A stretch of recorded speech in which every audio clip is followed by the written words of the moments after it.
नारायण जी के वाहन है उनका थोड़ी थोड़ी देर का वीडियो बना रहा है, ये नहीं कि एक इकट्ठे बनाना। ओम तो बैठ गए अभी नहीं हो, ये बाद में फ्री होगा। जगदशद्रेशम में गौरव शुभांग्यम श्रीकांतम कमलने नमः योगी खड़ियानम में वंदे विष्णु भवरणम सर्वलोके कनाथम। बोलिए श्री हरिनारायण भगवान की जय हो, गुरु महाराज की जय हो, कश्यप नंदन की जय हो, अदिति नंदन की जय हो। अब आपने नाना प्रकार की विधियों से पूजन किया है, वो मैं बोलता हूँ मानसिक रूप से आपको पूजन करना है। जैसा कि आपने फल चढ़ाया, दीपक लगाया, धूपबत्ती दिखाई, ये सब मैं बोल रहा हूँ मंत्रों के द्वारा आप लोग मानसिक रूप से ये पूजन करना है आपको। हरे हे ओम महा अथम्मा भोगम्मा नाभ्यामा सेदंतरिशुगुम शिष्णो होदरो समर्सा पदभ्याम भूमि दशा श्रोता तथा लोका अनल्पयनम्मा नैवेद्यं समर्पयामि ऋतुफलं समर्पयामि रक्षासूत्रं समर्पयामि पुष्पं समर्पयामि धूपं समर्पयामि दीपं समर्पयामि।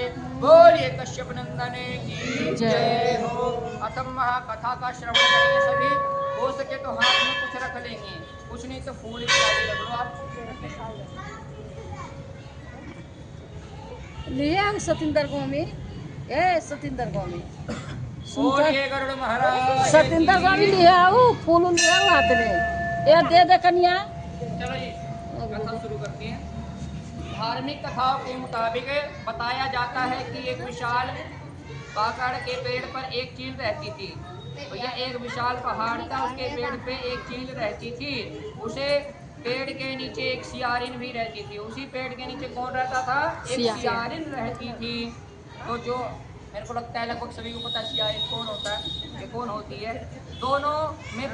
दोनों पक्की सहेलियां थी। दोनों ने कुछ महिलाओं को देखकर जितिया व्रत करने का संकल्प लिया और भगवान श्री जीवोत्वाहन की पूजा की और व्रत करने का प्रणय ले लिया। लेकिन जिस दिन दोनों को व्रत रखना था उसी दिन शहर के एक बड़े व्यापारी की मृत्यु हो गई और उसके दाह संस्कार में सियारिन को भूख लगने लगी। मुर्दा देखकर वह खुद को रोक ना सकी और उसका व्रत टूट गया। पर चील ने संयम रखा और नियम व श्रद्धा के साथ अगले दिन व्रत का पालन किया। अगले जन्म में दोनों सहेलियों ने ब्राह्मण परिवार में पुत्री के रूप में जन्म लिया और उनके पिता का नाम भास्कर था। चील बड़ी बहन बनी और सियारिन छोटी बहन। तो भैया चील कौन बनी? बड़ी बहन। जो बड़ी बहन थी, होता क्या है, दोनों एक ब्राह्मण के घर में जन्म लेते हैं। बड़ी बहन का रूप धारण करती है चील और छोटी बहन का जन्म कौन लेता है? सियारिन। तो यहाँ तक की कथा समझ आई होगी। अब आगे सुनोगे ध्यान से।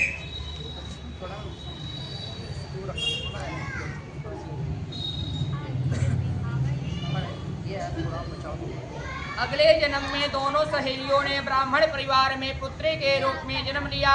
उनके पिता का नाम भास्कर था। चील बड़ी बहन बनी और सियारिन छोटी बहन के रूप में जन्मे।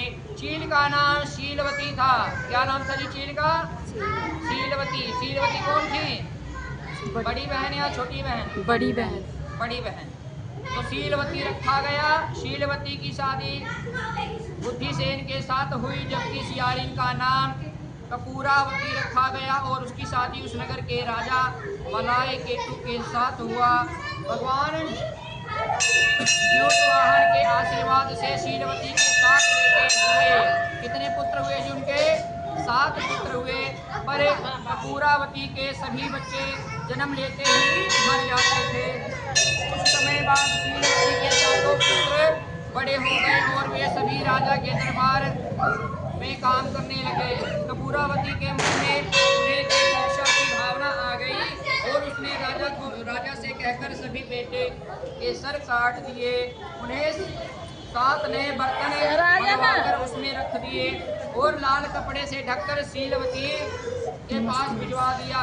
यह देख भगवान जीवोत्वाहन ने मिट्टी से 7 भाइयों के सिर बनाए और सभी के सिरों को उसके धड़ से जोड़कर उन पर अमृत छिड़क दिया और इसमें उनमें जान आ गई। 7 युवक जिंदा हो गए और घर लौट आए। जो कटे सिर रानी ने भेजे थे वे फल बन गए और दूसरी ओर रानी कपूरावती बुद्धिसेन के घर से सूचना पाने को व्याकुल थी।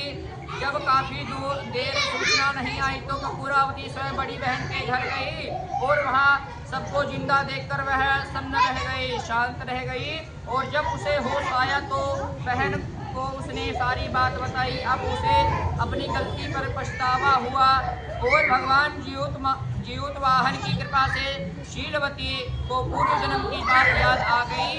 वह कपूरावती को लेकर उसी बाकड़ के पेड़ के पास गई और उसे सारी बातें बताई। कपूरावती बेहोश हो गई और मर गई।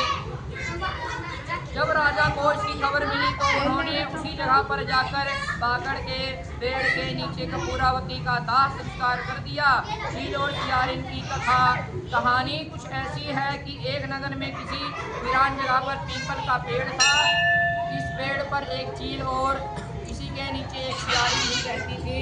एक बार कुछ महिलाओं को देखकर दोनों ने जिउतिया व्रत तीज का संकल्प लिया और जिस दिन व्रत था उसी दिन नगर में एक मृत्यु हो गई।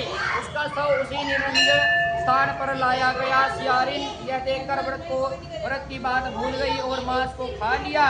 चील ने पूरे मन से व्रत किया और पारण किया। व्रत के प्रभाव से दोनों का ही अगला जन्म कन्या अहिरावती और कपूरावती के रूप में हुआ, जहाँ चील स्त्री के रूप में राज्य की रानी बनी और वहीं छोटी बहन सियारिन कपूरावती उसी राजा के छोटे भाई की पत्नी बनी। चील ने 7 बच्चों को जन्म दिया, लेकिन कपूरावती के सारे बच्चे जन्म लेते ही मर जाते थे।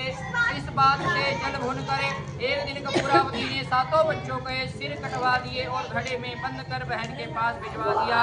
कहा जाता है कि एक बार जंगल में एक चील और लोमड़ी घूम रही थी। तभी उन्होंने मनुष्य जाति को इस व्रत को विधि पूर्वक करते देखा एवं कथा सुनी। उस समय चील ने इस व्रत को बहुत ही श्रद्धा के साथ ध्यान पूर्वक देखा। वही लोमड़ी का ध्यान एक और बहुत कम था। चील ने कथा में बताए नियम अनुसार निर्जला उपवास किया, जबकि सियार ने मांस खा लिया। चील के संतानों को कभी कोई हानि नहीं पहुंचती, लेकिन लोमड़ी की संतान जीवित नहीं बच पाए। इसलिए पर्व में चील और सियारिन का बार बार जिक्र आता है और पहले और तीसरे दिन खाना पहले इन्हें ही खिलाया जाता है। और हमारे यहाँ इन्हीं चील और सियारिन को चीलो सियार कहा जाता है। तो ये 2-3 कथाएं थी। चील की हो गई, सियारिन की हो गई, चील की हो गई, लोमड़ी की हो गई।